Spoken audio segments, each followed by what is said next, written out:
lads, welcome back to another video, and this one, as you've seen by the thumbnail, the title, and this lovely graphic at the side of me that I kindly asked my supposed graphic designer for this YouTube channel right now, United Feed on Instagram. He helped me out with this. I only asked him a few hours ago to make this graphic, and he's come up trumps and got it in time for me filming the video.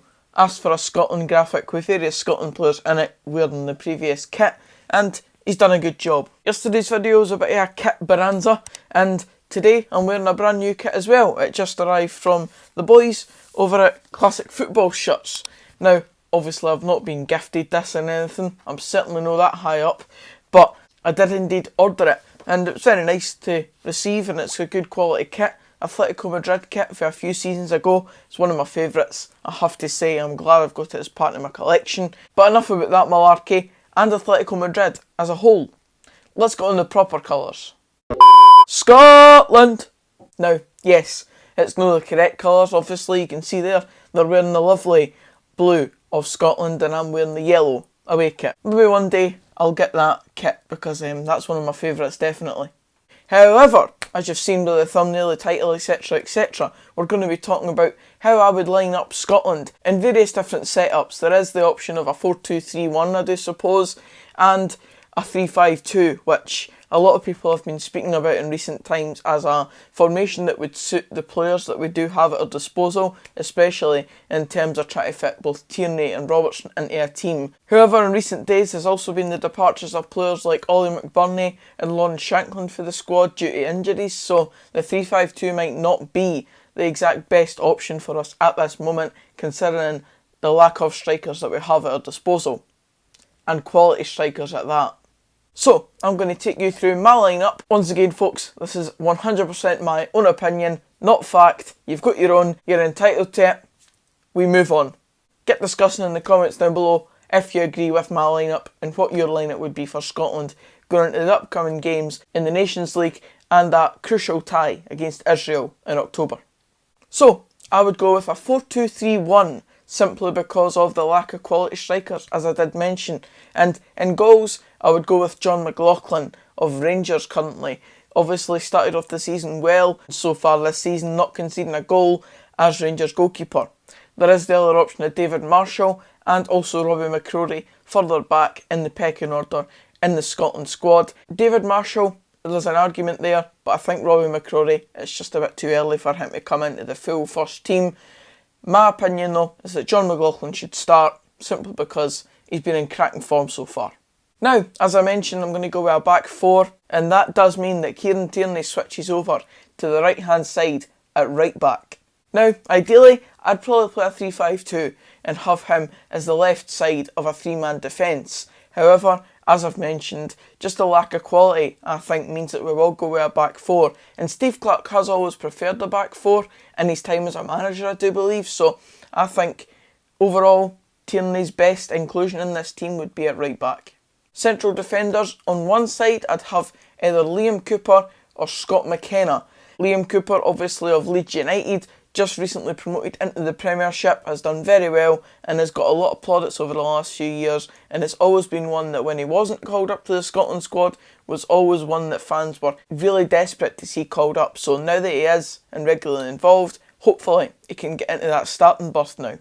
Scott McKenna, in my opinion, is just one that is always in the limelight for a starting position, but I don't know if he's really the quality that we need. That's why I've kind of put Liam Cooper / Scott McKenna for this one, because despite Scott McKenna being picked more regularly, I think Liam Cooper should maybe get in there. It just depends on your opinion which one you would actually start, I suppose. And then in the other centre half position, I'd have Declan Gallagher, simply because I just think that he is still really good quality. Despite them all a really poor start to the season, there is no hiding that. They've had a very poor start to the season, even defensively, where they've conceded goals that they shouldn't be conceding. But Declan Gallagher, for me, still is a starting defender for Scotland. And then, of course, on the left-hand side, you've got Andy Robertson. Captain fantastic for me, and has to play on the left-hand side. It's his natural position, and I know that can be said for Kieran Tierney, but I do think that Andy Robertson has fitted well into the Scotland squad so far, being captain in the left-back role, and I don't think that should change. So we're going to a 5-man midfield, and the two sitting players are going to be Scott McTominay and John McGinn. Now, I don't think this is actually as hard as I would have previously thought. Of course, we've got a plethora of midfield options and they're all very good options at that. But I do think that Scott McTominay and John McGinn, they're playing at really high levels and performing really well. They're great players in my opinion. And as I've said, with the plethora of midfield options we do have, in the sitting roles, I'd like to see them.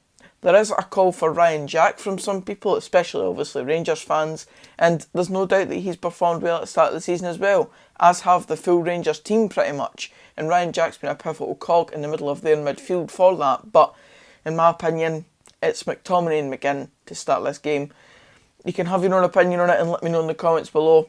If I'm wrong in your opinion, I'll stand up to it, but I just think that McTominay and McGinn should be in there. Then onto the three in front of them, the more attacking of the midfield options, and I'm going to start on the left. And unfortunately we don't have many natural wingers in this squad, which I found quite baffling to me. I thought we would have had a bit more natural wingers in our squad, but obviously due to Ryan Fraser not being picked in the squad because he left Bournemouth and hasn't got a new club yet, we're left with very little options for the wing positions. So I'm putting Ryan Christie in at left wing. Now yes, he's not been in the best form of his Celtic career at the moment, but I still think he's got that massive amount of quality that could really push us on. And also going to play alongside the players I'm going to put him alongside in this wee attacking triplet in the attacking midfield area. I think he'll perform well. So Ryan Christie's in on the left, and on the right hand side I'm going to put James Forrest. There is absolutely no doubt in my mind that this guy should be in. As I said, a lack of wingers. James Forrest is one of the only wingers we have in this squad, and I think we need to utilise him, especially if we do play a 4-2-3-1. He's performed really well at Scotland level recently, scored a good amount of goals, especially in recent qualifiers and Nations League games that we've had, so I do think he should be in on that right hand side. And then in attacking midfield, to complement both those players extremely well, is the quality player that is Stuart Armstrong. Now of course we all need to forgive and forget that incident against England where he did not clear the ball. For God's sake, Stuart, why did you do that?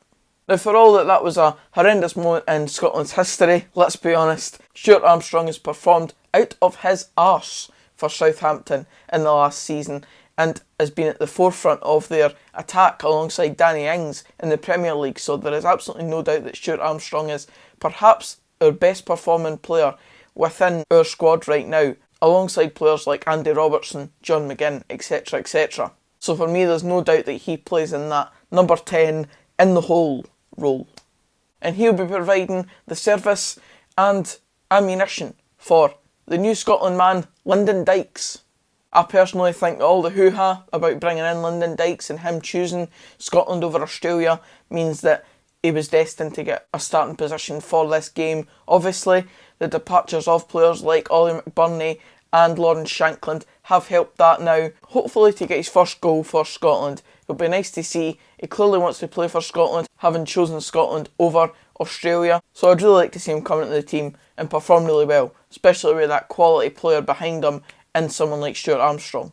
So the only thing left to touch on in this video is the potential of a 3-5-2 system, which would see John McLaughlin in net, Kieran Tierney at the left side of centre half, McKenna/Cooper again, and Declan Gallagher. That would be my back three. The midfield five would be Andy Robertson at left wing back, McTominay in central midfield, McGinn in central midfield, and at right wing back I'd have one of Stephen O'Donnell or Liam Palmer, just because it's more of a wing back position. There is more defensive duties to be carried out that I don't think James Forrest is quite on the same level as those guys will be.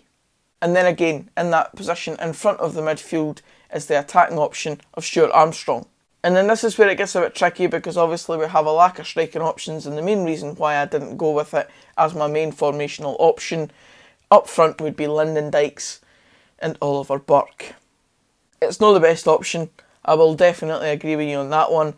If you're agreeing with me at all, let me know in the comments once again. If we had better striking options like a Lee Griffiths or a Lawrence Shankland, I would be more than happy to have Dykes and one of Griffiths or Shankland alongside him. But for now, it would have to be Dykes or Ollie Burke, in my opinion, if we were playing this formation.